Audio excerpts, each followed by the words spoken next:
ditulis, diteorikan oleh Ki Hajar Dewantara, pendiri Taman Siswa dan Bapak Menteri Pendidikan pertama, yaitu di mana ada kemerdekaan, disitulah harus ada disiplin yang kuat.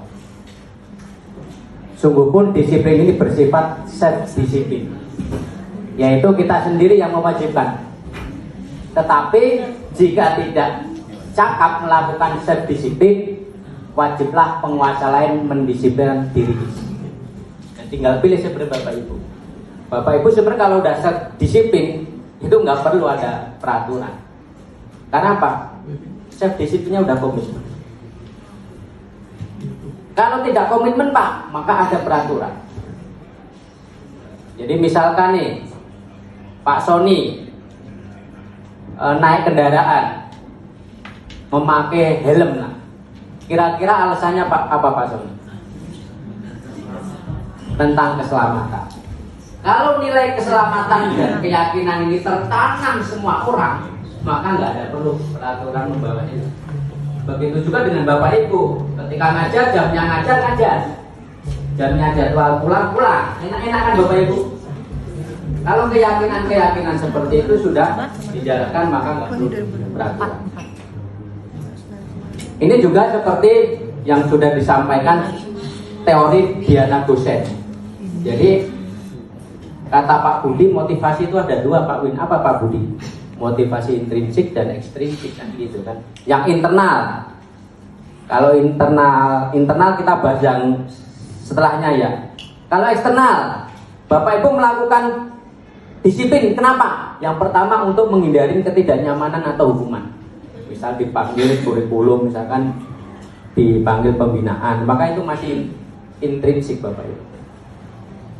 Terus Bapak Ibu melakukan karena imbalan. Ada reward, ada punishment, itu level 2.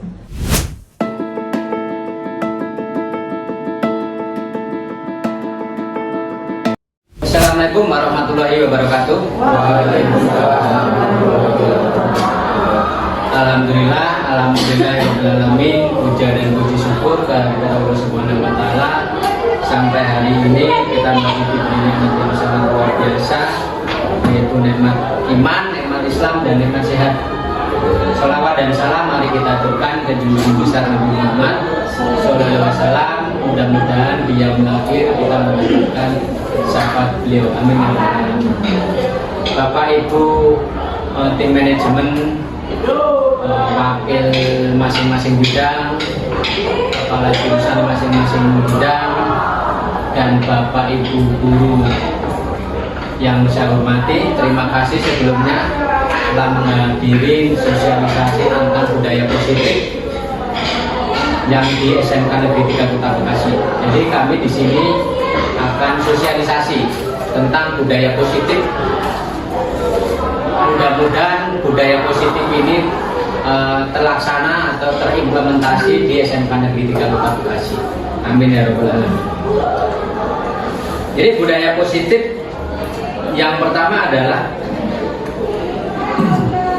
tentang disiplin positif.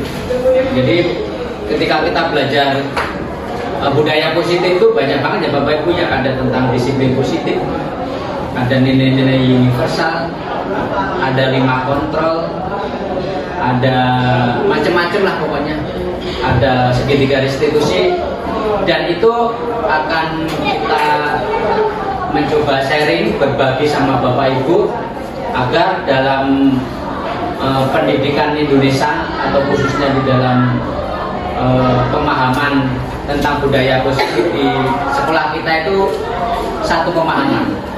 Kalau tidak satu pemahaman agak repot soalnya. Contoh kasus ketika kita belajar kurikulum merdeka. Kurikulum merdeka itu menurut filosofi Ki Hajar Dewantara kan berpihak pada murid. Maka semua guru harus satu pemahaman bahwa kita belajar itu berpihak pada murid. Ini contoh kasus Bapak Ibu. Jadi ini kita simulasikan. Kira-kira kita akan mencoba, misalkan nama kegiatannya adalah cobalah buka. Jadi Bapak Ibu ketika ketika bermain ini, cobalah buka. Tugas Anda adalah mengepalkan salah satu tangan Anda. Coba Anda bayangkan bahwa Anda menyimpan sesuatu yang sangat berharga di dalam kepalan tangan Anda. Anda perlu menjaga benda tersebut sekuat tenaga. Karena begitu pentingnya untuk kehidupan Anda. Tugas rekan Anda, misalkan B ini, kita mencoba membuka segala cara. Bisa memaksa, bisa menghardik, bisa mengintimidasi, bisa menggoda. Sampai kepalan Anda apa tangan Bapak Ibu itu terbuka. Kira-kira kita lihat pertanyaan. Untuk menjawab pertanyaan tadi ya, ada pertanyaan yang poin satu adalah apakah Anda atau B membuka kepalan tangan Anda? Mengapa dan apa alasannya? Dua, apakah Anda atau B menutup kepalan tangan Anda? Mengapa? Apa alasan Anda atau B tetap menutup kepalan tangan? Misalkan ada yang nggak mau nih, nggak mau membuka. Yang ketiga, dalam kegiatan ini sesungguhnya siapa yang memegang kendali atau kontrol untuk membuka atau menutup tangan? Contoh, Bu Uut sama Bu Farida pegang tangan nih. Bu Uut membujuk dengan segala cara, tetapi Bu Farida kira-kira membuka atau enggak? Buka. Kenapa alasan buka Bu Farida?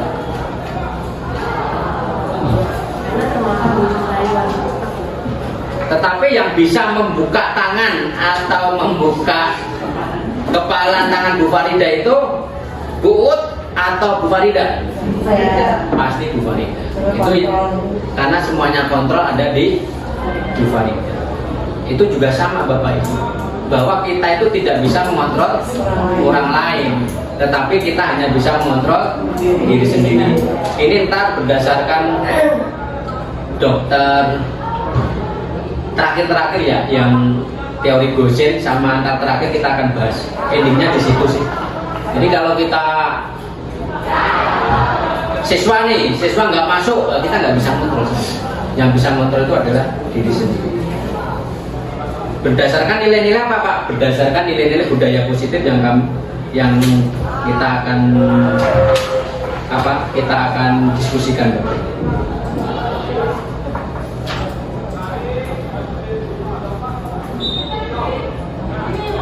Ini ada teori dari Dr. William Glasser, jadi sains. Jadi itu adalah teori kontrol dari Dr. William Glasser. Dalam teori kontrol itu ada ilusi guru mengontrol murid, seakan-akan guru itu bisa mengontrol murid. Pada dasarnya kita tidak dapat memaksa murid sebenarnya. Yang kedua, ilusi bahwa semua penguatan positif efektif itu bermanfaat. Itu menurut teori kontrol Dr. William Glasser.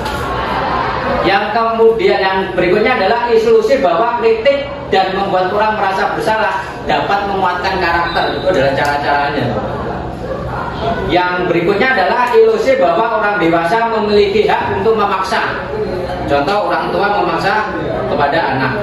Ini adalah cara-cara posisi kontrol aja.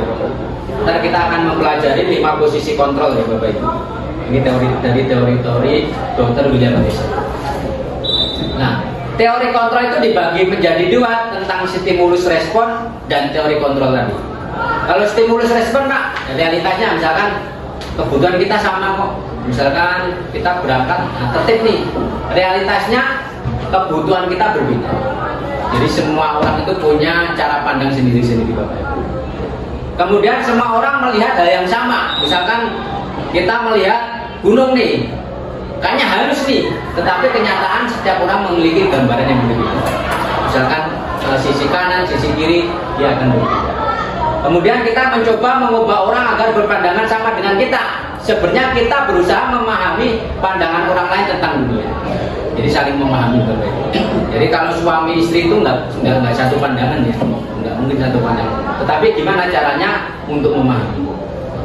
Kemudian perilaku buruk dilihat sebagai suatu kesalahan. Semua perilaku memiliki tujuan. Contoh, Anak mencontek, kira-kira buruk nggak? Buruk. Tetapi anak mencontek, kira-kira punya tujuan nggak? Punya. Apa tujuannya? Jadi ada nilai-nilai yang harus sebagai alasan ya, yang harus kita perbaiki ke depannya. Tidak hanya, oh nilainya bagus, oke, tetap palu. Enggak. Jadi biar nilai bagus tetapi tidak mencontek itu solusinya apa? Jadi kita bicaranya seperti itu. Harus ada langkah berikutnya. Orang lain bisa mengontrol saya, hanya Anda yang bisa mengontrol diri Anda. Jadi kalau Bu Farida itu dari Peduli dan sini, oh harus nggak telat Pak, nggak bisa kita memaksa.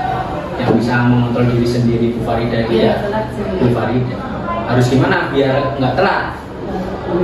Datang lebih pagi segala macam, mempersiapkan sebelumnya harus lebih matang kan, seperti itu kan. Saya bisa mengontrol orang lain, itu stimulus respon. Sebenarnya Anda tidak bisa mengontrol orang lain. Pemaksaan ada pada saat bujukan gagal. Jadi memaksa itu ketika bujuk gagal, nah, paksa. Kita maksa anak apa ya? Kita anak biar nggak main. Yang kita paksa bujukannya apa? Oh nggak boleh kasih uang jajan, kan? Salah satu paksaan juga. Nyanakin HP di kelas bisa ya Pak? Iya. Nah itu kalau pemaksaan gagal bujukan, pemaksaan ada pada saat bujukan gagal, harusnya gimana Pak? Harusnya kita saling kolaborasi dan konsensus menciptakan pilihan-pilihan baru. Jadi harus ada ide temunya. Gimana Bu Vivi? Enggak, tadi pemaksaan ada pada saat bujukan atau gagal. Misalnya tadi anak main HP, terus dibujuk. Nggak mau nih, pasti dipaksa. HP-nya diambil. HP-nya ambil. Itu kan pemaksaan. Nah itu cara-cara yang perlu kita perbaikin ke depannya. Ntar kita belajar namanya segitiga restitusi.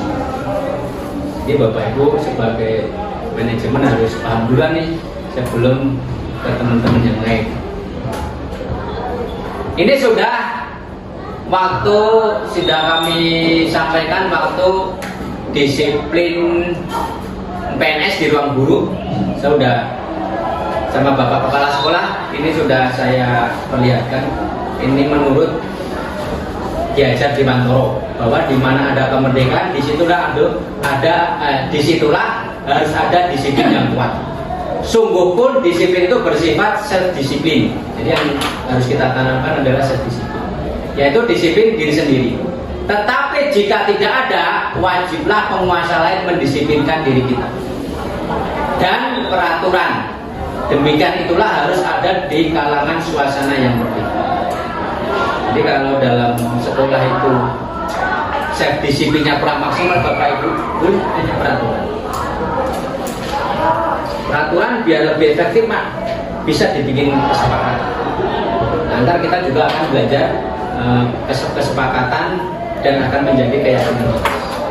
Ini baru poin 1 ya Bapak Ibu ya.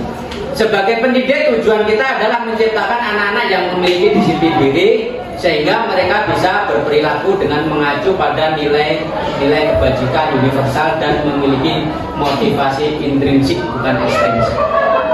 Jadi ya Bapak Ibu ya. Kita lanjut, ini adalah nilai-nilai kebajikan universal. Jadi nilai-nilai kebajikan universal itu berlaku bukan hanya di Indonesia Bapak Ibu, di seluruh dunia ya. Kalau di Indonesia ada namanya profil pelajar Pancasila yang ada 6, tetapi di Ibu ada banyak ini Bapak Ibu, nilai-nilai universal.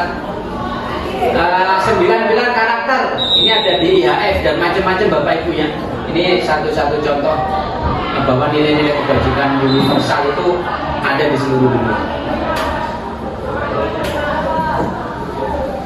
Disiplin positif ditutup dengan standar pendidikan nasional, yaitu tujuan mulianya dari penerapan disiplin positif adalah agar terbentuk murid-murid yang berkarakter, berdisiplin, santun, jujur, peduli, bertanggung jawab, dan merupakan pembelajar sepanjang hayat sesuai dengan standar kompetensi lulusan yang diharapkan.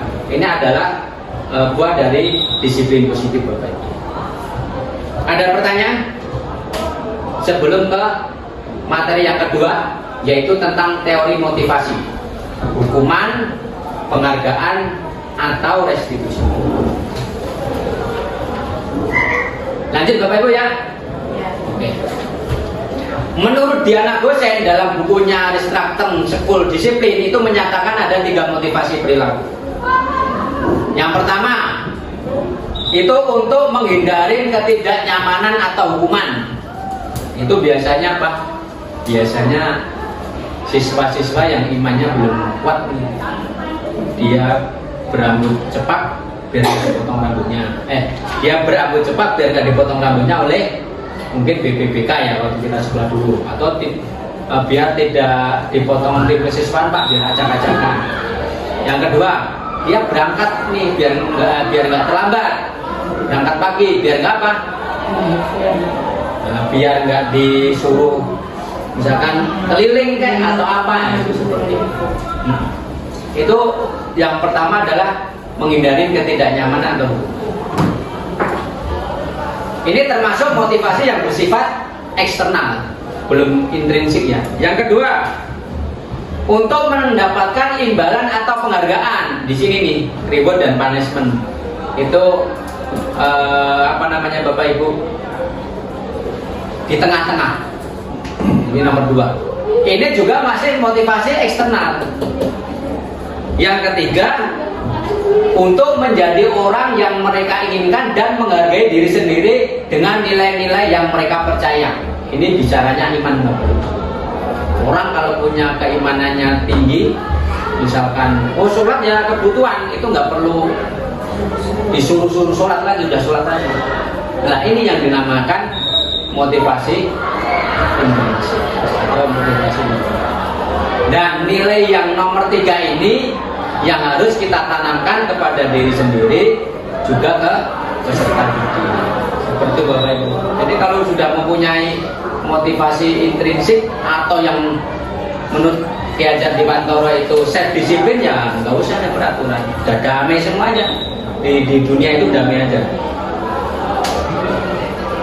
Ini tentang bedanya hukuman, konsekuensi, dan restitusi. Jadi kalau hukuman itu bersifat identitas gagal semua Bapak Ibu. Tapi kalau identitas sukses tentang disiplin itu dibagi 2. Itu berupa konsekuensi, ada yang berupa dengan restitusi. Restitusi apa Pak? Ntar kita akan bahas. Sesuatu yang menyakitkan harus terjadi, itu hukuman. Sesuatu harus terjadi, ya udah terjadi. Restitusi merupakan pilihan. Itu perbedaannya ya Bapak Ibu ya. Hukuman itu tidak nyaman Bapak Ibu. Kalau konsekuensi tidak nyaman untuk murid atau anak untuk jangka waktu pendek aja. Jadi misalkan dia menumpahkan air, ya udah dipel aja. Nah itu termasuk konsekuensi. Jangkanya jangka pendek. Tapi kalau hukuman jangka panjang Bapak Ibu, dia terlambat disuruh push up 50 kali, itu sampai kiamat sakit hati. Ini makanya hukuman itu jangka panjang itu. Maka hindarin adanya hukuman. Bahkan konsekuensi itu di tengah-tengah Bapak. Bagusnya Pak, bagusnya itu restitusi. Kapan kita menggunakan konsekuensi, kapan kita restitusi, ntar kita akan pelajari di 5 posisi kontrol ya. Kita lanjut Bapak Ibu. Itu adalah perilaku selanjutnya ya Bapak Ibu ya. Kita lihat di sini. Jadi kalau hukuman tadi Bapak Ibu itu bersifat negatif Bapak Ibu. Tapi kalau konsekuensi itu sifatnya netral aja. Awas kalau dilakukan lagi, awas kamu, kan gitu kan. Kalau netral, kalau namanya konsekuensi, lakukan apa yang saya katakan, santai. Kalau negatif yang hukuman itu modelnya paksaan. Kamu ini, nah itu udah paksaan tuh. Tapi kalau netral, stimulus respons. Kalau negatif itu mendorong menyalahkan diri. Kamu salah nih, misalkan biasanya seperti itu kan model-model guru zaman dulu. Tapi kalau netral ya mendorong kepatuhan. Kalau maksudnya konsekuensi ya. Tapi kalau restitusi itu mendorong disiplin positif. Jadi ada perbedaan Bapak. Lanjut Bapak Ibu ya, ada pertanyaan? Nah ini adalah pengaruh jangka pendek dan jangka panjang. Sebenarnya Bapak Ibu, penghargaan yang namanya reward tadi itu ada yang efektif dan tidak efektif. Penghargaan yang efektif itu hanya jangka pendek aja. Jika kita menggunakan penghargaan lagi, maka orang tersebut akan tergantung pada penghargaan yang diberikan. Jadi sebenarnya reward itu juga kurang bagus Bapak Ibu. Bahkan ketika kita melihat endingnya aja ya Bapak Ibu ya, di posisi 2.2 ini adalah ada kasus Bapak Ibu yang sudah bukan kasus ya, dia melakukan percobaan bahwa sebenarnya reward itu, karena reward itu masih motivasi eksternal ya, itu tidak bagus. Kita lihat di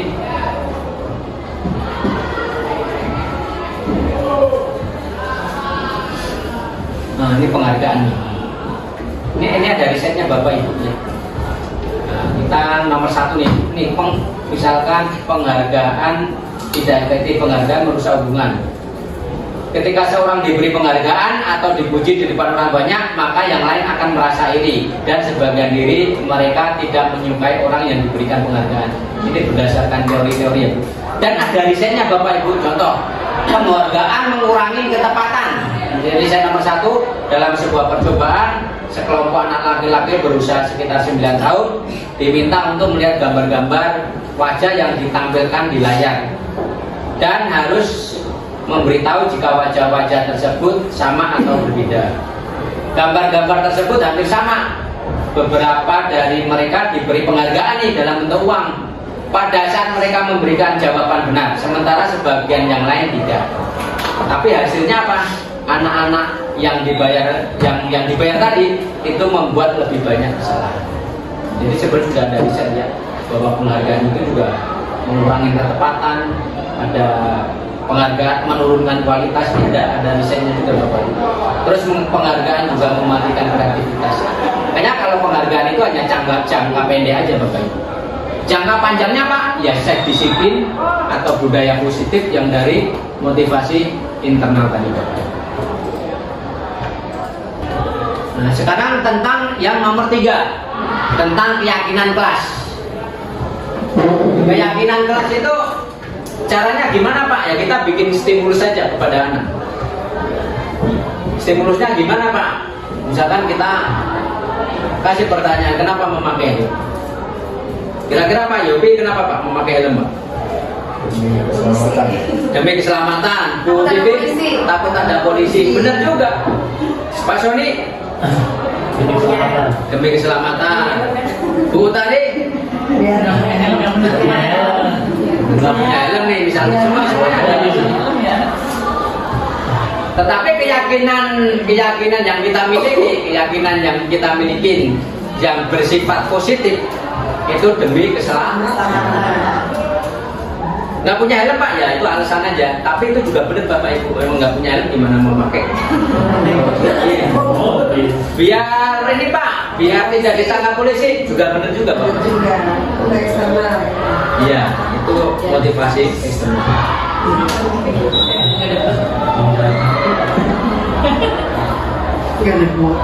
Dari di poin 3 tentang keyakinan kelas itu cara membuat pembentukan keyakinan sekolah atau kelas, yaitu keyakinan kelas bersifat lebih abstrak daripada peraturan yang lebih dirinci. Keyakinan kelas berupa pernyataan-pernyataan universal.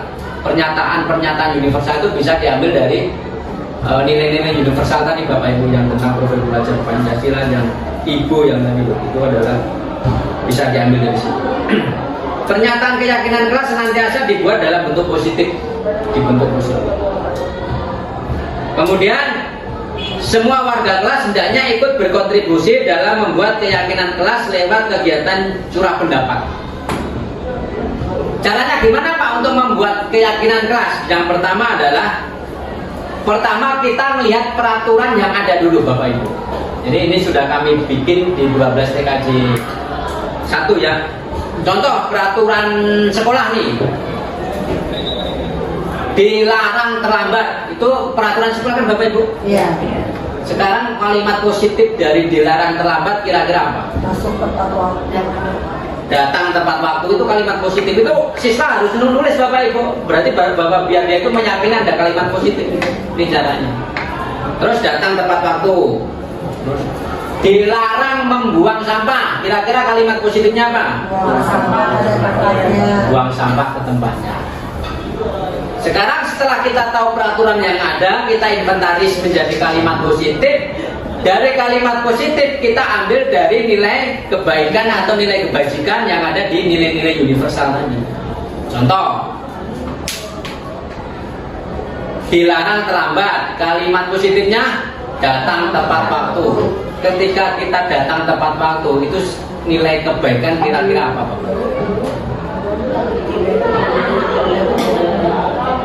Nilai dari tidak terlambat itu membuat apa ke kita? Tenang. Ya tenang. Terus apa lagi? Disiplin. Ya, keren juga disiplin. Terus tertib. Macam-macam. Dari ada yang misal murid kan macam-macam. Kita juga nggak bisa mengontrol ya pendapatnya. Oh biar nggak buru-buru, biar tenang, biar disiplin. Ya, tanggung jawab. Dari sekian kata-kata yang dari siswa itu kita simpulkan, oh, kira-kira itu kalau datang tepat waktu itu apa ya? Oh, membuat siswa disiplin dan tertib. Sepakat? Sepakat. Maka nilai kebaikan itu adalah nilai kedisiplinan dan ketertiban peserta didik, atau menjadikan peserta didik menjadi disiplin dan tertib. Itu adalah nilai-nilai kebaikan. Keyakinan kelas, ketika jadi nilai kebaikan, jadilah keyakinan kelas. Jadi setiap peserta didik di kelas, misalkan 12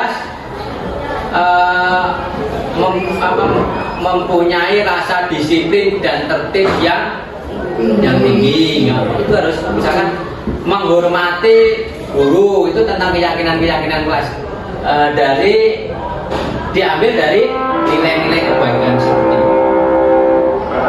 Jadi keyakinan kelas itu cara menginventarisir dari seperti itu, dari ketika kita membuat dilihat dari peraturan yang sudah ada Bapak Ibu. Nih, ini tentang keyakinan kelas Bapak Ibu. Jadi tentang keyakinan kelas yang sudah disepakati siswa-siswa itu contohnya seperti ini. Jadi selalu bersikap positif, itu keyakinan kelas tuh. Ini contoh keyakinan kelas 5 ya, yang saya ambil dari teori. Keyakinan kelas 7, hormat. Jadi nilai kebajikan hormat tadi, kami yakinin bahwa sangat penting untuk menghormati semua orang dan barang milik orang lain. Yang sudah disampaikan Bu Nurbayah ya, yang tadi tentang disiplin misalkan. Kami meyakini bahwa disiplin sangat diperlukan dalam dunia bekerja, misalkan waktu SMK seperti itu. Jadi disesuaikan seperti itu. Ini tentang keyakinan kelas. Silakan Bapak Ibu, kira-kira kalau ada yang bertanya atau yang tanggapi silakan. Iya. Iya. Dan setiap kelas bisa beda-beda. Dan setiap kelas beda-beda, tapi pada umumnya sama. Kan pasti disiplin, tertib, menghormati. Bedanya dengan kesepakatan kelas? Sama? Iya. Sama aja sebenarnya. Sama sebenarnya. Ini sih kayak proses aja ya, Proses kita aja. mencapai kesepakatan kelas. Kesepakatan Jadi kelas. step by stepnya. Sama kesepakatan kelas sama keyakinan kelas itu sama aja sebenarnya. Cuman kan kalau keyakinan kan ya apa ya, stepnya dari peraturan positif, nilai kebaikan jadi keyakinan kelas. Kalau kesepakatan mungkin yang Bapak Ibu membuat nih, kemungkinan belum ada kata-kata yang kami meyakini. Mungkin kesepakatan itu masih ada kata-kata peraturan, misalkan dilarang terlambat ya Pak. Biasanya masih ada karena kita belum tahu caranya ya. Bahkan ketika saya Kalimat positif. iya, saya pribadi pun juga dulu ketika membuat kesepakatan yang masih pakai kata-kata dilarang. Kenapa ya? Kita belum tahu ilmunya Bapak. Setelah tahu ilmunya dari peraturan positif jadi nilai kebajikan atau nilai kebaikan baru diturunkan menjadi keyakinan. Mungkin jadi kesepakatan kelas, tetapi apa? Nilai-nilai yang diyakini tadi dituangkan Bu. Kemungkinan Bu Dewi Kur juga membuat keyakinan kelas masih belum menggunakan mohon maaf. Mungkin Dewi Kur ya membuat kesepakatan kelas tapi kata-katanya belum memakai kalimat-kalimat positif atau malah memakai yang peraturan tadi, maka perlu diperbaiki lagi. Ada lagi, Bu Dewi Kur? Sekarang yang nomor 4 tentang kebutuhan dasar manusia dan dunia berkualitas.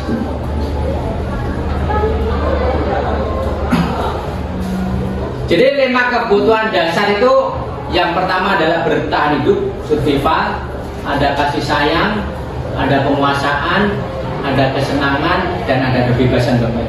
Itu 5 dasar kebutuhan hidup. Yang pertama adalah kebutuhan bertahan hidup, yaitu apa namanya, survival ya Bapak itu, Bu? Survival. Jadi contohnya gini, jadi ketika anak itu diistirahat, anggap aja si Dimas, dia mengambil makanan temennya, nah, itu kemungkinan dia di posisi 1 Bapak Ibu. Dia pengen kebutuhan bertahan hidup. Nah, jadi kita ketika melihat kesalahan murid nih, itu sebenarnya ada kebutuhan yang harus dia penuhi. Nah, makanya apa? Makanya kalau ada kenapa kok dia ngambil nih dengan paksa, itu kita harus secara persuasif. Kenapa ngambil segala macam? Kenapa? Maka akan terdapat solusi-solusi. Itu tentang kebutuhan bertahan hidup. Terus kasih sayang dan rasa diterima. Itu ada juga Bapak Ibu. Contohnya apa? Kadang anak-anak itu, anak-anak itu kadang cari perhatian. Lah itu sebenarnya ada di dalam kebutuhan dasar kasih sayang. Penuhi dia, cari perhatian. Pembulian juga termasuk sebenarnya. Jadi kalau kita sudah mempelajari seperti ini, sebenarnya ketika melihat kesalahan murid itu kita udah ada yang hilang dari kebutuhan. Terus yang ketiga, penguasaan yang disebutkan Bu Indah tadi. Pokoknya pengen diakuin, itu juga ada. Iya, kebutuhan dasar. Itu kebutuhan dasar. Ini berhubungan dengan kekuatan untuk mencapai sesuatu, menjadi kompeten, menjadi terampil segala macam, pengen diakuin. Nah itu juga ada Bapak Ibu. Ya. Yang nomor 4, kebebasan. Iya, kebebasan. Ada juga. Contoh. Iya. Anak-anak ketika praktek merasa bisa, dia pengennya bebas saja. Pengen bebas pokoknya lah. Loh, kenapa pengen bebas? Ya, pengen bebas itu dari segi murid ya. Tapi kalau kita mau melihat juga ke sisi yang lain atau faktor yang lain, mungkin gurunya menyampaikan monoton itu juga menjadi alasan juga ya. Jadi sebenarnya banyak faktor. Kesenangan, misalkan kita waktu SD atau SMP sering muterin buku itu kan, kesenangan. Nah, itu mungkin faktor kesenangannya harus dipenuhi juga kita belajar. Jadi emang, dan ini harus kita pahami dan harus kita tahu juga ya Bapak Ibu ya, bahwa 5 kebutuhan dasar ini tidak bisa dipisahkan dalam kehidupan sehari-hari. Untuk 5 kebutuhan dasar lebih Bapak Ibu lebih detailnya saya kasih yang ada di modul Bapak Ibu. Ini ya Bapak Ibu nih contoh-contoh tentang kebutuhan Bapak Ibu ya. Misalkan ada kasus nih, iseng aja sih, aku senang melihat baru kebingungan kalau kata kacanya di rapat, itu kebutuhan kesenangan Bapak Ibu. Ada, terus ya biar dia kenal sama aku dan aku ingin nantinya bisa deket sama dan dan kerja bareng sama dia, kayaknya orangnya baik. Aku pasti cinta dan kasih sayang. Terus saya sebenarnya nggak paham beliau bicara apa tadi Pak Zulfikar, makanya saya tanya saja daripada saya kelihatan tidak paham. Masa aku yang udah guru senior di sini tapi kelihatannya nggak paham, itu adalah yang kemasan aja. Iya. Jadi seperti itu ya. Jadi emang asik ya, maksudnya kalau kita memahami 5 kebutuhan dasar ini emang nggak bisa lepas. Terus kebebasan. Gaya ngomongnya Pak Zulfikar itu monoton sekali ya. Bosan jadi mendengarnya. Saya pikir tidak akan selesai. Ngomongnya begini-begini. Terus ada yang ini kasus itu ya, ada yang kasus siswa juga Bapak Ibu. Nih.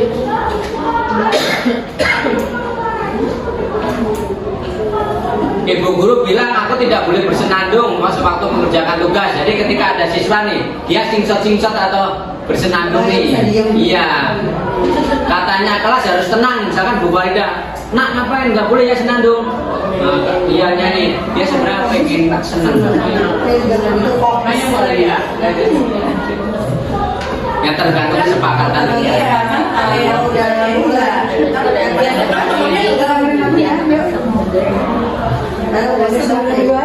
Terus ada ibu guru tidak menyapa hari ini padahal aku pakai cepet baru pengen dikasih saya. Kasih sayang. Kan dia butuh kasih. Jadi kadang lucu juga Bapak Ibu ya, ketika kita udah belajar gini tuh. Jadi ingat ya, waktu kita anak-anak. Ini biasanya kalau SMK nggak begitu kali ya. Tapi kalau SD SMP. Kayak poin 2, kayak saya dan poin tadi aku itu justru di dulu saat aku siap kayak gini Pak, minta validasi kan. Bahkan mungkin si anaknya aja, mungkin gurunya juga sama. Guru juga senang Karena yang kesalahan dasar. ini macam-macam cantik. Meskipun itu gombal ya. Iya. Tergantung ya. Kadang kita kan jujur juga emang cakep ya. Dan senang ya gitu pintu. Iya, yang begitu juga senang dan kita pun jujur juga emang dia cakep gitu. Terus ada anak, wow menyetir mobil itu seru, itu kesenangan Bapak Ibu. Itu ada kasus banyak. Nanti ada di LMS itu banyak banget ya Bapak Ibu yang Seru ya. Seru ya. Jalan-jalan seru ya. Berarti hidup aku kayaknya butuh banyak kesenangan. itu tentang 5 dasar. Terus sekarang ada yang namanya dunia berkualitas ya Bapak Ibu. Ini dunia berkualitas itu intinya kita menempatkan pikiran kita itu di mana sih. Jadi kalau kita ada definisi tentang dunia berkualitas itu ketika di dalam suatu lingkungan yang kebutuhan dasar itu terpenuhi, maka itu adalah dunia kualitas kita. Misalkan kita bekerja, kok senang nih, nah itu dunia berkualitas menurut kita. Jadi, iya karena kita senang, karena ada kebutuhan dasar yang sudah terpenuhi. Bapak kebutuhan dasarnya terpenuhi nggak? Dengan dia dicintai tadi itu kan. Kan dicintai. Ini kita bacakan ini. Ngomong tapi lagi Kan tak bisa Itu tak bisa. termasuk kesenangan yang dasar. Jadi ini juga ada teorinya dari Dr. William Besser ya, menyebutkan bahwa ini. Saya bacakan ya. Dunia berkualitas Anda adalah tempat khusus dalam pikiran Anda, tempat Anda menyimpan gambaran-gambaran representasi dari semua yang Anda inginkan. Bisa berisi orang-orang, hal-hal dan apa saja yang terbaik dalam hidup Anda dan membuat Anda merasa bahagia dan terpenuhi kebutuhan dasar tadi. Itu udah dunia berkualitas.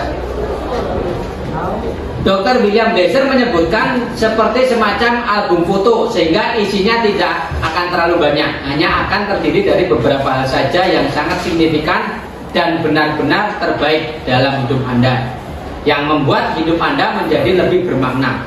Kebutuhan dasar bersifat lebih umum dan universal, sedangkan dunia berkualitas lebih unik dan personal. Orang, tempat, benda, nilai-nilai dan kepercayaan yang penting bagi Anda akan termasuk di sana. Jadi untuk masuk ke dunia berkualitas, syaratnya adalah bahwa sesuatu itu harus terasa sangat baik bagi Anda untuk memenuhi setidaknya satu atau lebih kebutuhan dasar Anda. Seperti Bapak Ibu ya. Jadi kalau kita di keluarga nih, ada salah satu misalkan kesenangan, kasih sayang, tidak. Dunia berkualitas yang harus kita jaga. Ini tentang dunia berkualitas. Oke. Tambahan teori dari Dr. William Glasser tentang dunia berkualitas. Silakan Bapak Ibu kalau ada pertanyaan sebelum kita ke sesi berikutnya, yaitu tentang 5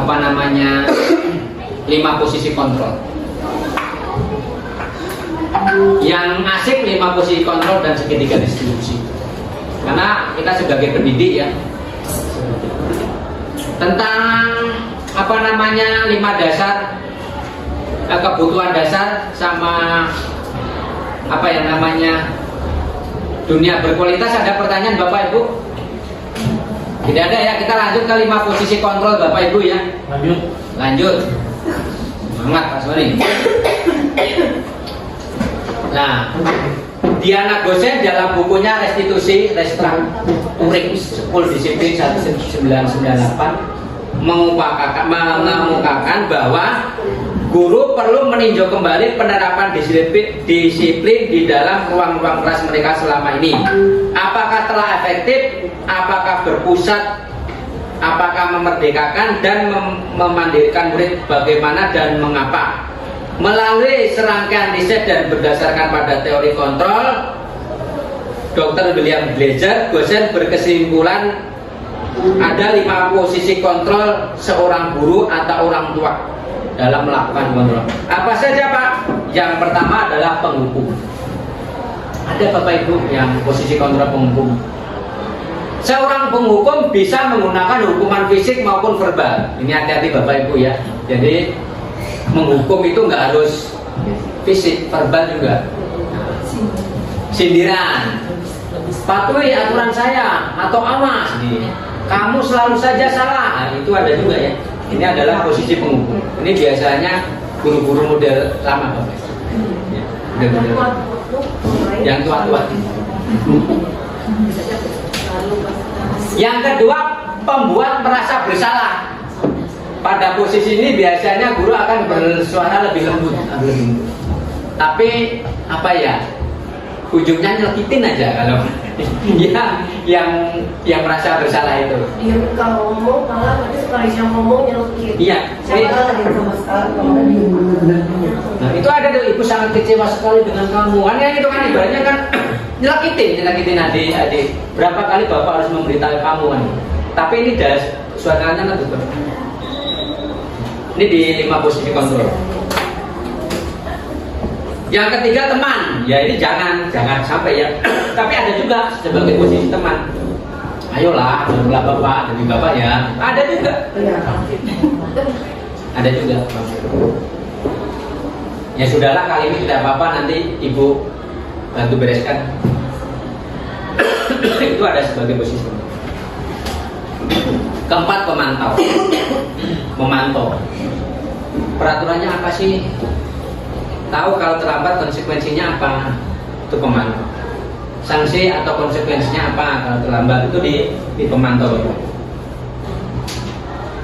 Yang paling keren adalah manajer. 5 posisi kontrol sebagai manajer, di mana guru berbuat sesuatu bersama dengan murid, mempersilahkan murid mempertanggungjawabkan perilakunya, mendukung murid agar dapat menemukan solusinya atas permasalahan sendiri. Seorang manajer telah memiliki keterampilan di posisi teman maupun pemantau, dan dengan demikian bisa jadi di waktu-waktu tertentu kembali kepada kedua posisi tersebut bila diperlukan. Apa keyakinannya? Ntar kita belajar ke segitiga restitusi Bapak Ibu setelah ini.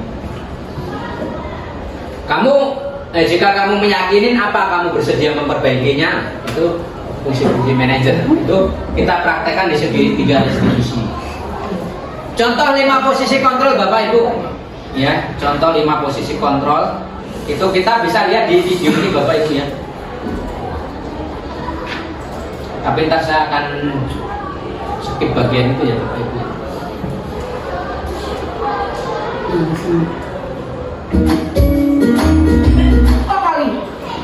Selamat pagi.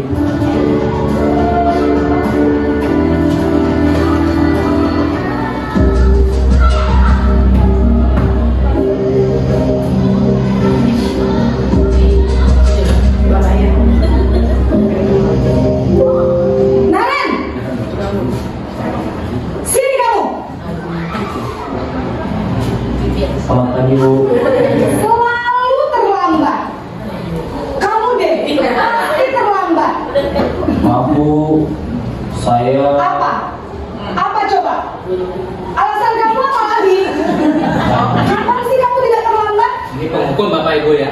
Malas sekali ya kamu jadi anak. Saya Dasar pemalas. Gak kapok-kapok sih kamu. Sudah berapa kali terlambat?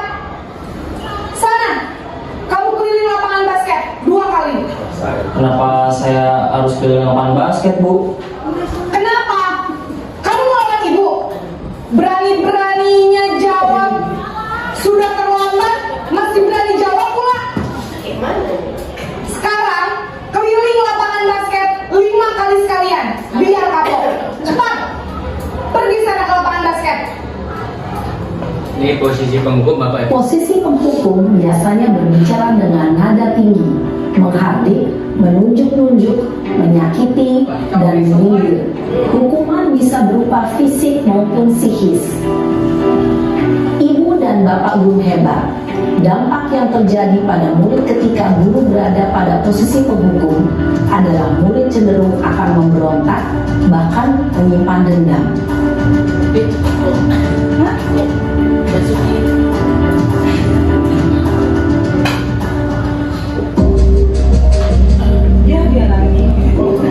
Sama, cuman posisinya bagus.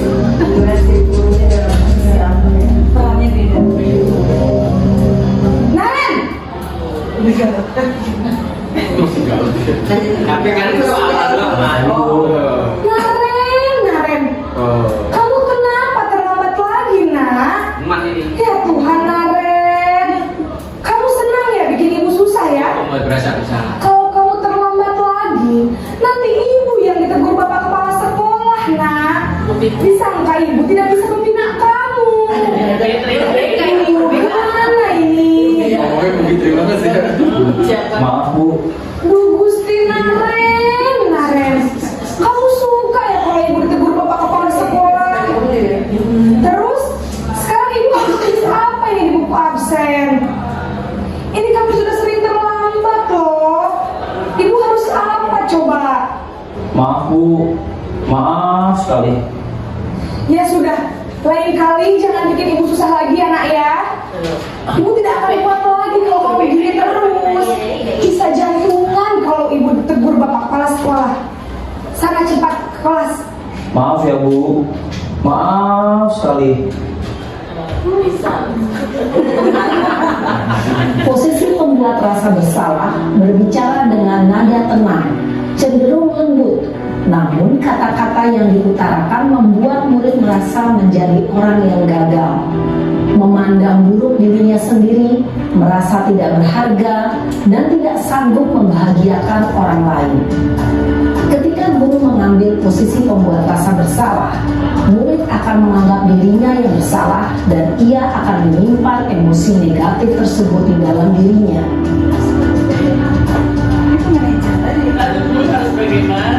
Ada. Terakhir. Pemantau.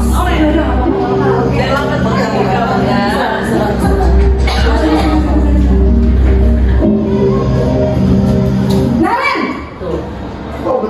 Ini sama dari nomor satu tadi sama. Selamat pagi, Bu. wah sudah jam berapa ini nak?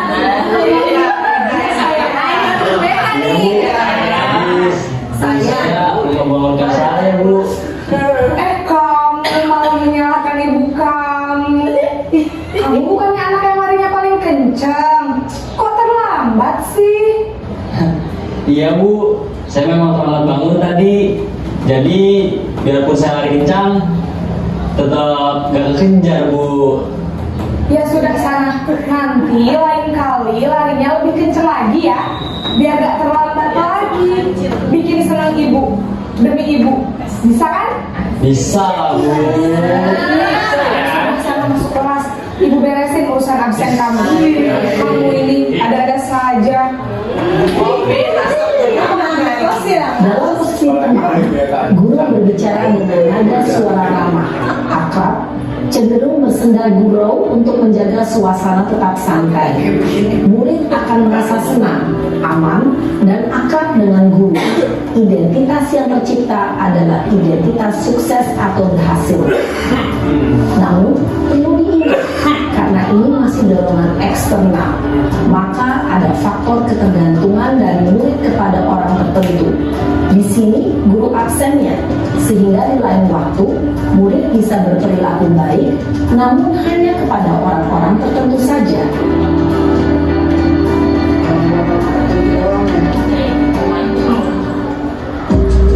Netizen memantau.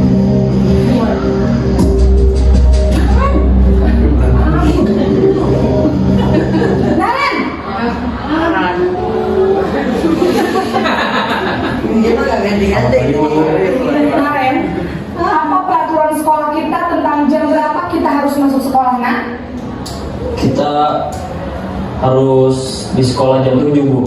Iya betul, sekarang sudah jam 7.20. Naren sudah tahu konsekuensinya jika terlambat hadir. Paham, Bu.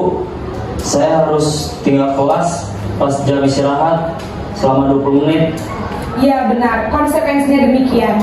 Jadi nanti jam 9.30 pas istirahat, kamu harus tinggal di kelas, kerjakan tugas tambahan untuk ketertinggalan kamu, ya? Baik, Bu. Posisi pemantau mengandalkan penghitungan atau data untuk mengontrol murid. Guru mengarahkan murid berdasarkan peraturan dan konsekuensi. Seorang pemantau menunjukkan bahasa tubuh dan ekspresi wajah yang datar dan cenderung formal.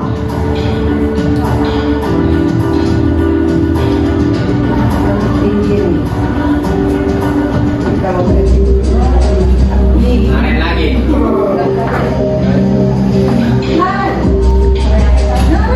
Ya, kayak sama. Naren!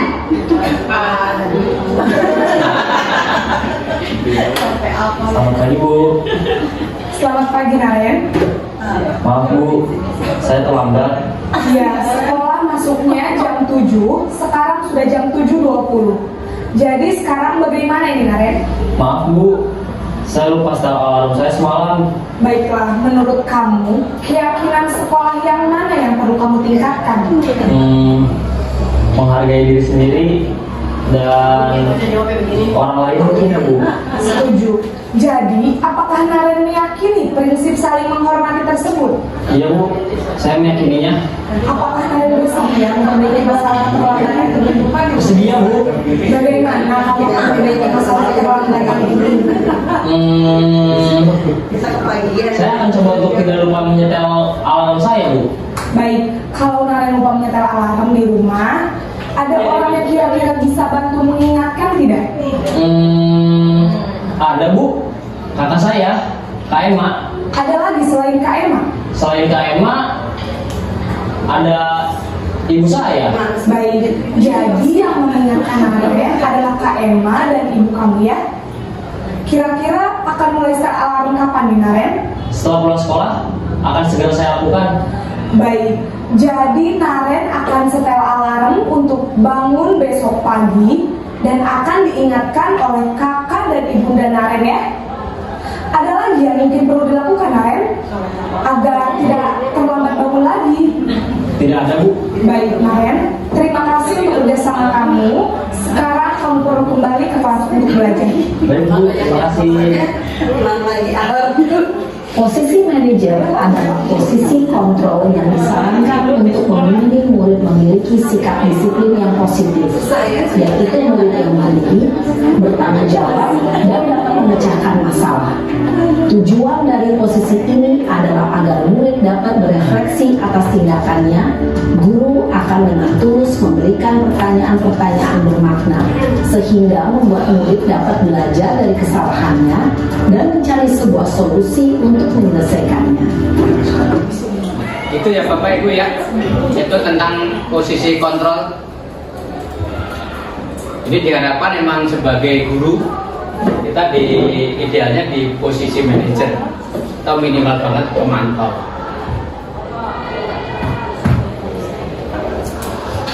Yang keenam atau yang terakhir Bapak Ibu itu tentang segitiga restitusi. Jadi kok dari tadi kok restitusi apa sih Pak restitusi? Ya kita lihat Bapak Ibu ya. Kalau restitusi dalam dunia pendidikan itu adalah metode pendisiplinan yang paling baik. Tapi kalau dalam keuangan itu restitusi apa namanya pengembalian Retur itu. Iya, bukan pengembalian apa Bu? Itu mah Retribusi itu. Bukan, Bu. Bentar dulu. pembalian pajak. Retribusi, pembalian kelebihan. Bukan, restitusi itu kalau ada yang Kelebihan pembayaran. nih Kelebihan pembayaran. konteks hukum ya, itu ganti kerugian yang diberikan kepada korban atau keluarga oleh pelaku tindak pidana. Itu ya, itu kalau konteksnya. Berarti intinya pengembalian karena apa? Karena ganti rugi gitu aja. Tapi kalau dalam dunia pendidikan, restitusi adalah tentang kedisiplinan yang baik. Jadi dalam segitiga restitusi itu ada 3 Bapak Ibu langkah-langkahnya, yaitu yang pertama adalah menstabilkan identitas, kemudian memvalidasi. Apakah benar sih kamu tadi berbuat ini? Ya itu validasi. Yang kedua, menanyakan keyakinan, termasuk yang keyakinan keras tadi. Kenapa? Dengan keyakinanmu apa sih? Itu teori kontrolnya. Kita semua akan melakukan hal yang terbaik yang bisa kita lakukan. Semua perilaku memiliki alasan. Yang ketiga adalah kita membuat motivasi internal, yang nomor poin 3 ya. Segitiga restitusi seperti ini Bapak Ibu. Kamu bukan satu-satunya yang pernah melakukan ini, bla bla, untuk menstabilkan aja. Langkah yang pertama adalah menstabilkan identitas.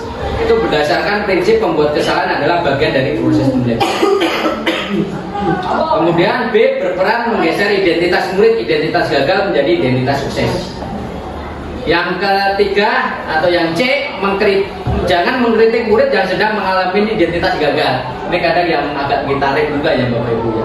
Ketika anak ngonfik atau membuat neraca kok salah, terus kita agak senyum-senyum atau mengkritik, itu sebenarnya nggak boleh itu. Jadi harus kita hindari. Yang kedua, validasi tindakan yang salah, yaitu berdasarkan prinsip setiap perilaku berupaya memenuhi kebutuhan tertentu yang tadi kebutuhan dasarnya. Kenapa sih melakukan itu? Oh karena pengen senang Pak. Oh karena saya pengen mempertahankan hidup yang makan tadi nih. Itu macam-macam ya. Itu untuk validasi. Guru akan menggeser dari pemikiran stimulus respon menjadi proaktif. Proaktif itu ya berdamai. Yang ke C, mengenali dan mengakui kebutuhan murid itu dapat memperbaiki hubungan murid, bahwa dia akan bisa memperbaiki diri sendiri. Kemudian pernyataan atau pertanyaan disampaikan dengan nada suara tidak menghakimin atau memojokkan. Sisi ketiga, menanyakan keyakinan. Di teori kontrol menyatakan bahwa pada dasarnya kita harus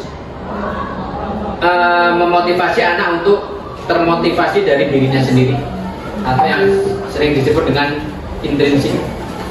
Saat perilaku telah divalidasi dan identitas sukses telah stabil, maka murid telah siap mengaitkan keyakinan dengan tindakan yang salah.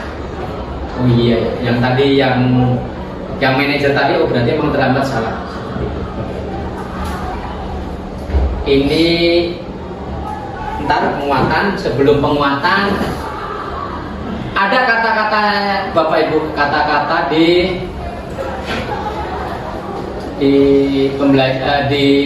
segitiga restitusi ya. Contoh, kalau menstabilkan itu ada kata-kata berbuat salah tidak apa-apa. Terus tidak ada manusia yang sempurna, karena kesempurnaan hanya milik Tuhan. Nah ini tambahan aja, tambahan. Sekali-sekali boleh. Saya juga pernah melakukan kesalahan seperti itu. Ini adalah kata-kata aja. Terus ketika kita validasi tindakan yang salah, itu ada kata-katanya juga Bapak Ibu. Padahal kamu bisa melakukan yang lebih buruk lagi. Kamu pasti punya alasan mengapa melakukan ini. Kamu patut bangga pada diri sendiri karena kamu telah melindungi sesuatu yang penting. Ini kata-kata. Nah ketika sudah stabil validasi, baru menanyakan keyakinan. Apa keyakinan yang kita percaya sebagai di kelas nih atau keluarga? Apa nilai-nilai yang kita telah sepakati ini? Ini meyakininya yang sudah di posisi kontrol manajer tadi loh Bapak Ibu. Ini contoh-contohnya seperti itu. Contoh untuk segitiga restitusi, kita tonton video juga Bapak Ibu, yaitu yang kita praktekkan. Assalamualaikum Alisa, gimana kabarnya? Tadi Bapak dengar laporan ketua kelas, katanya kamu marah-marah sama Bagas. Kenapa? Ini menstabilkan identitas. Oh begitu, wajar kamu kesal, kamu berhak merasa begitu. Ya film dulu. Kemudian kenapa Alisa?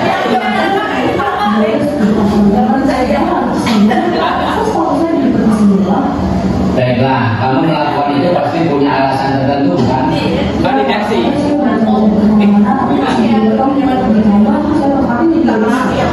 Iya wajar, karena mempertahankan benda yang kita punya itu penting. Untuk kamu tidak melakukan yang lebih buruk lagi, kamu hanya marah-marah saja kepada Bagas. Nah sekarang kita coba pikirkan lagi, kira-kira tindakan kamu marah-marah kepada Bagas sesuai dengan keyakinan kelas atau prinsip kamu tidak? Jadi kira-kira keyakinan atau prinsip mana yang perlu diperbaiki? Ya, menurut kamu menghargai orang lain itu penting tidak, Alisa? Penting, Pak. Nah, kalau penting, kira-kira apa yang kamu lakukan ke depannya? Karena saya akan bisa berbagi dan memperbaiki supaya bisa menahan sikap. Apakah kamu bersedia memperbaiki masalah ini, Alisa? Sudah, Pak. Kira-kira tindakan apa untuk memperbaikinya? Saya akan lebih sabar dan kedepannya akan melakukan diri ini ke ketua kelas, wali kelas, ataupun pendukung ini masalah ini bisa terpecahkan dengan baik. Benar sekali, Alisa. Semoga kita menjadi pribadi yang baik, bermanfaat. Terima kasih, Alisa. Sekarang silakan kembali ke kelas. Terima kasih. Nah, itu contoh restitusi ya. Cuma sekarang saya ada pertanyaan. Kira-kira lagi nih. Ketiga contoh itu ketika ada permasalahan dilaksanakan semua atau tidak, Bapak? Gini, sebenarnya bisa aja dilaksanakan Pak, cuman kan yang kalau tadi Bapak tayangkan itu si anak itu ketika ditanya, Alisa kamu memang tadi melakukan apa gitu, tadi saya ingin itu menurut kamu itu baik tidak dia bilang gitu. Tapi kan di dunia nyata mungkin gak semua siswa yang akan langsung sadar bahwa dia itu bersalah. Jadi ketika kita tanya menurut kamu itu sesuai nggak sesuai lah Pak ini gitu kan. Tapi kan ada yang menurut kamu ya iya apa orang dianya salah ya gitu. Itu kita harus gimana? Nah, ini sebelum menjawab ini ya, pertanyaan saya ke Bapak Ibu Guru, kira-kira ketika ada kasus, apakah kita harus memakai ketiga poin tadi Bapak Ibu, yaitu divalidasi, Iya. terus menstabilkan. Nih, apakah harus tiga-tiganya runtutan itu dipakai atau enggak? Kalau secara pas praktek sih kayaknya nggak akan terurut seperti itu, tapi mungkin ketiga itu akan mencakup gitu loh, karena kita kan validasi dulu, kamu bener nggak lakuin itu, kenapa gitu kan, tapi mungkin tidak dengan runtutan yang sama, gitu. Tapi pasti akan melakukan itu. Bahkan dia dapat ilmu baru lagi gitu. Padahal sebenarnya kita pasti Udah melakukan. Ya tergantung orangnya sih Mbak, kan nggak semua guru juga fair sama siswa kan. Ada juga kan yang kamu salah nih langsung dihukum tanpa nanya kenapa kamu ada juga yang kayak gitu. Tapi kebanyakan pasti kita namanya orang dewasa, pasti kita akan melakukan itu secara tidak langsung, memvalidasi pasti. Walaupun tidak berurut dan tidak dengan bahasa yang baku dan formal ya gitu kan. Karena kan bahasa kita ke anak itu kan berbeda-beda. Apalagi anak itu kan karakternya juga beda-beda gitu. Jadi nggak bisa semua kita pakai bahasa yang kamu kira kenapa nanti gitu. Tergantung posisi anaknya, karena kan secara langsung sebenarnya kita juga guru tahu lah karakternya. Ada yang muter-muter. kayak suami muridnya. Beda punya. Ibu Bayar lagi menjelaskan gimana? Kayaknya sih. Oke ya Bapak Ibu, jadi sebenarnya ini adalah formula yang ditawarkan segitiga restitusi ketika kita menangani kasus tertentu. Terus kalau pertanyaan apakah ketiganya harus terlaksana Pak? Sebenarnya tidak, karena tergantung kasusnya Bapak Ibu. Bisa nggak menstabilkan nggak apa-apa. Kalau ringan langsung tanya, benar kamu berbuat seperti itu nak? Nggak harus berbuat ini tidak apa-apa, nggak perlu. Langsung ke poin 2, langsung ke poin 3, nggak ada masalah. Terus Bu Tari tadi menanyakan bahwa tidak kecolok anaknya berbeda segala macam gitu ya, gimana? Ya kalau anaknya itu merasa yang dilakukan itu benar. Yang benar, Salah terus? iya. Kan kalau tadi si Alisa kan ya udah Pak salah, iya Pak saya salah. Itu harusnya saya gak marah-marah, kan capek marah-marah sama temen gini-gini. Tapi mungkin kalau saya yang ngelapor itu dan bapak nanya ke saya tuh ya iya apa dia yang ngumpetin sepatu saya gak bisa ke kantin, ya udah saya marah sama dia. Yang berarti tentang validasinya aja ya, validasi. Nah gimana kalau jadi gurunya terus kita gimana ke dia? Kalau dia marah-marah gitu. Menjadi seorang manajer. Iya, gimana gitu loh. Kalau dia marah-marah, sebenarnya divalidasi tadi, dicontoh tadi udah dicontohkan. Ya kita kan hanya validasi kesalahan kan, tapi ntar kita arahkan ke keyakinan bahwa marah-marah itu bagus enggak? Oh tidak nih. Ya bagus lah biar dia nggak ngumpetin sepatu saya lagi. Ya itu kan kita saya nggak marah. Kamu nih dia kayak sampai saat ini kamu ini emosi. Jadi akhirnya Jangan aku memposisikan sebagai siswa. ya tadi pasti kan tetap ada grade ya Bapak Ibu. Kita mempunyai 5 kontrol nih, minimal di pemantau dan manajer. Jadi ketika ada suatu kasus, ketika dia gak ngotot, makanya sebenarnya fungsi menstabilkan tadi nih Bapak Ibu, itu sebenarnya kontrol di siswa itu biar nggak marah Bapak Ibu. Jadi dia udah dulu nih, maka stabil kan. Ketika stabil baru divalidasi Bapak Ibu. Jangan sampai dia belum stabil, kita udah menanyakan keyakinan nggak bakal nemu. Maka tadi ketika di 5 posisi kontrol manajer itu kan tentang validasi ya. Sudah meyakinin ya, dia udah stabil dulu Bapak Ibu. Jadi kalau marah-marah jangan. Kasih minum dulu. kita tahu gimana kalau misalnya salah sekali manusiawi. Dan sebenarnya ini nggak cuma berlaku ke guru dan siswa ya, sesama. Sesama. Kita masih ada Iya. gitu. Tetapi ada juga Bapak Ibu yang tidak bisa dilakukan bukan, maksudnya restitusi itu tidak semua kasus bisa terpecahkan dengan segitiga restitusi. Contohnya apa Pak? Contohnya kasus perang. Jadi kasus yang gede, skala gede, itu nggak bisa dengan restitusi. Kalau siswa memecahkan kaca, narkoba nggak bisa direstitusi. Dia harus ada intervensi yang, nah seperti itu. Jadi sepertilah Bapak Ibunya. Jadi tidak semuanya. Jadi kalau ini kita bicaranya apa namanya miskonsepsi. Jadi konsep yang salah. Konsep. Termasuk yang merdeka belajar, bukan belajar merdeka enggak, tetapi ada kesepakatan atau keyakinan yang dia yakinin sendiri seperti itu. Jadi miskonsepsi ini yang kita pelajari juga. Jadi tidak semuanya, tergantung kasusnya tadi. iya, maksudnya kalau narkoba gini, ya wajar.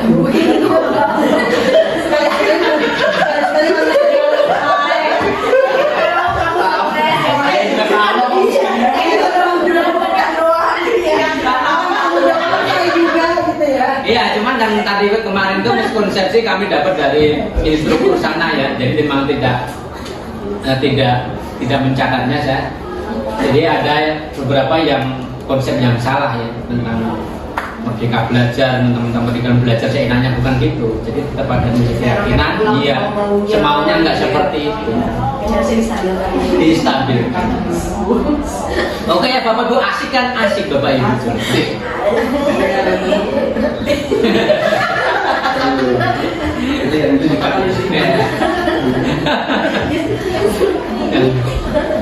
Terakhir seperti janji kita. Jadi yang tadi ini ya, yang kenapa yang kita bermain kepalan tangan itu sebenarnya kita berdasarkan konsep ini Bapak Ibu ya. Tentang disiplin positif itu semuanya ini tentang disiplin positif semua. Anda tidak bisa mengontrol orang lain, hanya Anda yang bisa mengontrol diri Anda. Itu harus kita yakinin Bapak Ibu, dan itu memang benar Bapak Ibu. Makna disiplin, belajar kontrol diri dengan mengenali potensi kita, termasuk self disiplin. Terus semua perilaku itu orang itu punya motivasinya yang tadi nih, yang menghindari hukuman, imbalan, menghargai diri sendiri, itu yang poin yang terakhir kan. Terus tentang nilai-nilai kebajikan atau universal, nilai-nilai tentang keyakinan keras tadi. Keyakinan keras tadi kan kita dapat dapat nilai-nilai kebajikan dari nilai-nilai universal kan Bapak Ibu kan. Nah, ketika anak melakukan segala sesuatu nih, kita memposisikan di 5 posisi kontrol yang mana Bapak Ibu? Pembungkam, terus apa? Rasa bersalah, teman, pemantau atau manajer. Kalau kita belajar yang tadi kan kita diharapkan semua guru di posisi manajer. Tapi ada kalanya kita sebagai pemantau juga, minimal pemantau dan manajer. Nah, ketika anak itu melakukan segala sesuatu, kita juga ingat 5 kebutuhan dasar pokok tadi, yaitu 5 dasar pokok apa? 5 kebutuhan dasar manusia tadi. Kalau ibu-ibu PKK kan punya 10 kebutuhan bahan pokok kan. Nah, kalau ini ada 5 Bapak Ibu. 9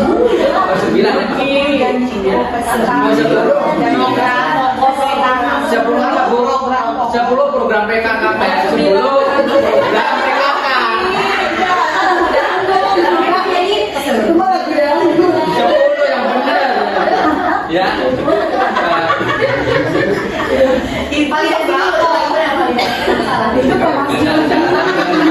Lanjut aja.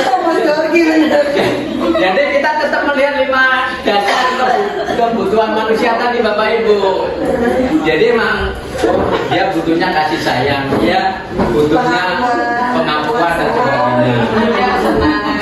Nah, setelah itu baru kita memecahkan dengan segitiga restitusi. Menstabilkan dulu, validasi, terus menanyakan keyakinan. Jadi budaya positif ini menurut teori Dr. William Glasser seperti itu. Ini sangat penting sekali buat pendidik, khususnya buat kita semua. Ini bisa ke anak kandung, maksudnya bisa ke peserta didik atau siswa kita. Ke rekan kerja juga bisa. Kalau rekan kerja, oh dia di manajer kok anteng baik ya, kan penghukuman bu.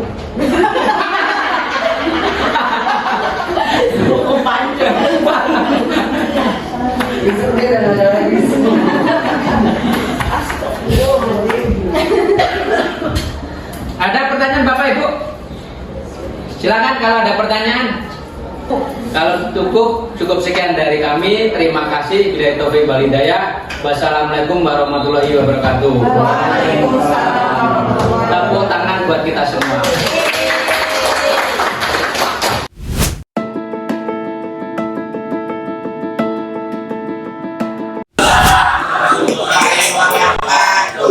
Jadi hari ini Bapak akan membuat kesepakatan kelas, tetapi melalui keyakinan kelas yang kalian yakini. Jadi ibaratnya saya ilustrasikan gambar yang ada di monitor. Kenapa sih harus memakai helm? Ini kita harus tahu dulu ya. Kenapa kita harus memakai helm? Silakan Ayam menjawab. Kenapa harus memakai helm? Agar selamat sampai tujuan, Pak. Agar selamat sampai tujuan. Sekarang Muhammad Faiz. Kira-kira apa Muhammad Faiz? Menaati peraturan. Selain menaati peraturan, siapa yang tahu? Angkat tangan, nggak apa-apa. Nggak apa-apa, angkat tangan aja. Ya. Mengurangi resiko kematian. Terus apa lagi?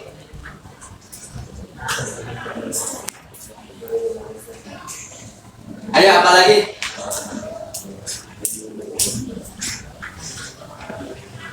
Apa lagi?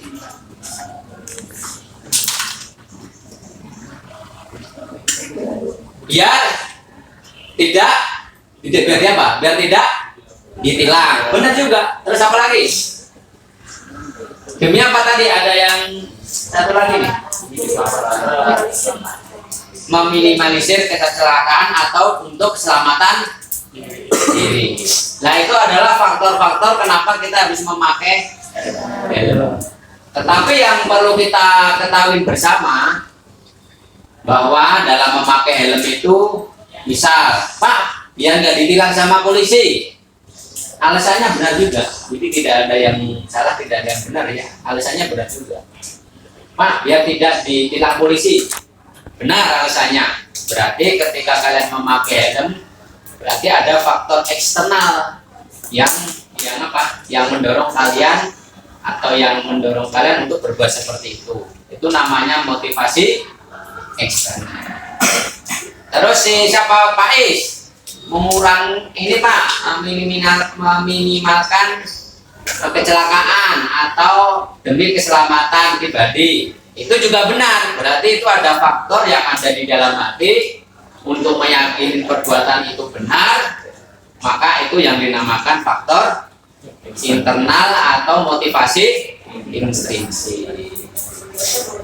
Nah, kalau kita melakukan menaati peraturan mau sekolah, mau berbangsa, bernegara, maupun di kelas yang ruang lingkup kecil, itu ada seperti itu. Kita menaati pakai peraturan, kita pengen termotivasi eksternal atau motivasi intrinsik, kan seperti itu. Baiknya apa? Ya baiknya intrinsik. Jadi motivasi intrinsik itu hadir di dalam hati, mau disuruh orang atau enggak orang enggak ada masalah. Jadi keyakinan itu ibaratnya kayak iman aja. Yang agama Islam dia meyakini dengan keislamannya, yang agamanya Kristen dia meyakini agama Kristennya, dia beragama Buddha, Hindu dan sebagainya, mereka meyakini agama masing-masing. Itu yang dinamanya keyakinan. Kalau kita sudah mempunyai keyakinan diri itu enak. Enaknya Pak, tidak perlu ada aturan, sudah damai semua. Jadi hidup itu damai. Kenapa? Semua orang bisa mengatur dirinya sendiri. Itu yang namanya self disiplin atau disiplin diri sendiri. Oke? Ada pertanyaan nggak yang belum paham tentang keyakinan? Kita akan praktek keyakinan, dan itu kalian harus menuliskan. Jadi saya akan bentuk kelompok, tetapi sebenarnya mencakup semua ya, cuma biar ini kan nempel-nempelinya kan biar nggak banyak. Tapi kalian harus menulis juga semuanya. Jadi misalkan kelompok 1, 2, 3, 4 ya. Ntar berarti 1, 2, 3, 4. Ntar yang satu itu menempel di peraturan sekolah. Ya. Terus yang kedua, kalimat positif yang ada di kelompok 2. Terus nilai kebaikan ada di kelompok 3. Keyakinan kelas ada di kelompok 4. Tetapi semuanya menjawab. Contoh kasus ya, peraturan kelas, misalkan wayan kan kelompok situ kan ya. Nah, wayan. Nah, contohnya peraturan kelas dilarang terlambat, itu berarti kan poin 1 kan. Nah, si wayan ngomong 1.1 berarti dilarang terlambat. Dua kalimat positif. Kalimat positif itu jangan ada kata-kata dilarang. Berarti apa? Datang sesuai waktu. Jadi si wayan kan nulis 1 dilarang terlambat, 2 datang tepat waktu kan. Terus nilai kebaikan kalau kita tidak terlambat itu apa kira-kira? Disiplin. Nah, nomor 3 disiplin. Nah, terus yang keempat, keyakinan kelas, apa yang diyakini kalau memang dia itu tidak terlambat. Jadi menjadikan manusia yang berdisiplin. Jadi satu orang ntar membuat 4 itu. Jadi semuanya pasti banyak. Jadi ntar kalau kita ngikutin peraturan nih, ada sebanyak berapa? 26 orang peraturan. Meskipun ntar ada yang sama, ada yang tidak. Bisa dimengerti. Saya kasih contohnya, misalkan, coba Pis, kira-kira kamu menuliskan apa Pis? Yang saya ingatmu untuk peraturan sekolah yang kamu ingat aja. Menggunakan atribut lengkap Pak. Apa? Menggunakan atribut lengkap. Menggunakan atribut lengkap, seragam ya. Nah, kalimat positifnya,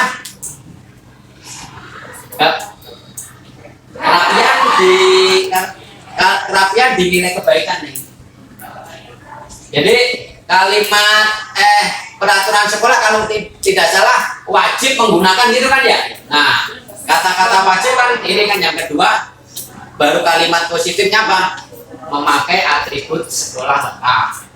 Nilai kebaikannya mungkin kerapian atau ketertiban.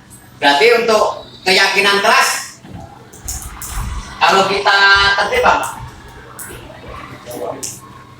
Ya, bertanggung jawab. Boleh seperti itu. Oke, bisa kita mulai? Oke, silakan. Sekarang saya bagi post-it satu persatu. Ntar kita akan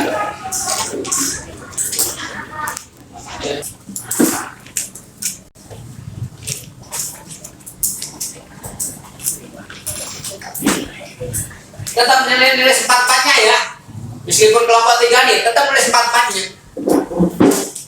Cuma ditempel ke bagian di sini aja nih.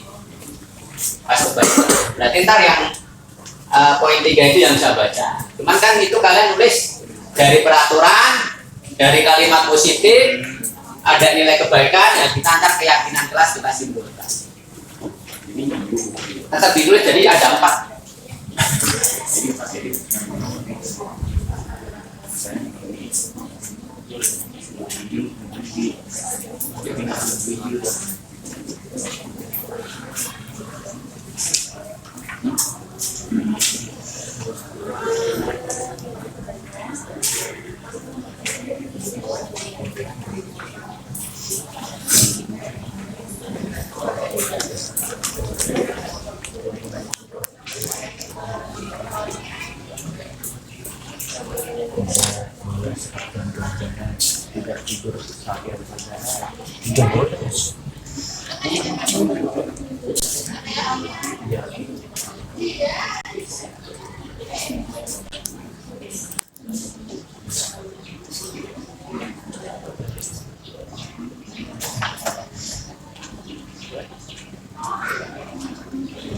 Kalau ada yang kurang paham nggak apa-apa, tanya aja nggak apa-apa. Kalau ada yang sudah silakan ditempel. Ntar kita akan sedikit membahas. Kalau belum ya nggak apa-apa.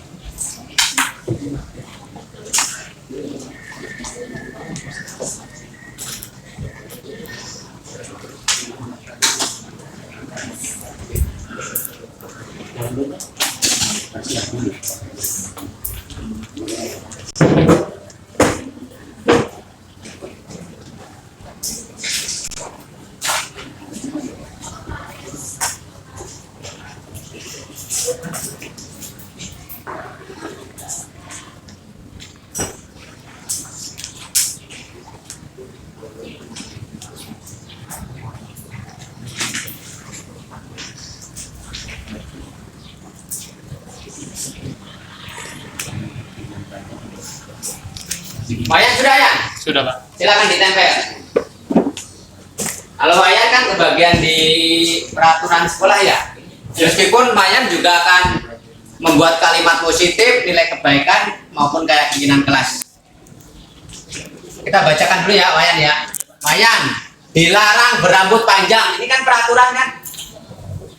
Terus untuk kalimat positifnya Pak, menjadi disiplin, nilai kebaikannya terbentuknya karakter disiplin, keyakinan kelas menjadi siswa yang bertanggung jawab. Nggak apa-apa, silakan aja ya. Itu salah satu contoh aja. Nah, dari kalimat-kalimat dilarang segala macam itu misalkan ya tadi, misalkan dilarang terlambat, berarti kalimat positifnya itu apa? Datang tepat waktu. Terus nilai kebaikannya disiplin. Keyakinan kelas membentuk pribadi yang disiplin. Contoh lagi, misalkan peraturan sekolah atau kelas dilarang membuang sampah. Kalimat positifnya, buanglah sampah pada tempatnya. Itu di kalimat positif. Nilai kebaikannya,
Udah nih. Udah Pak.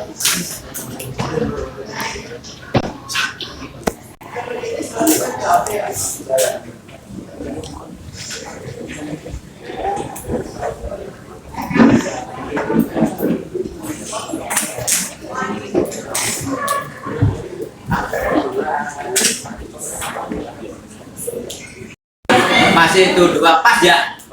Terus kelompok 3 itu 2, 3, 4, 5, 6, 7 7 baru 1. Yang kelompok 4 1, 2, 3, 4, 5. Silakan.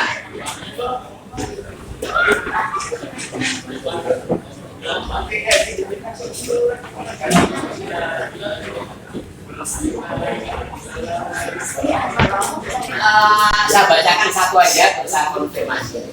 Enggak apa-apa.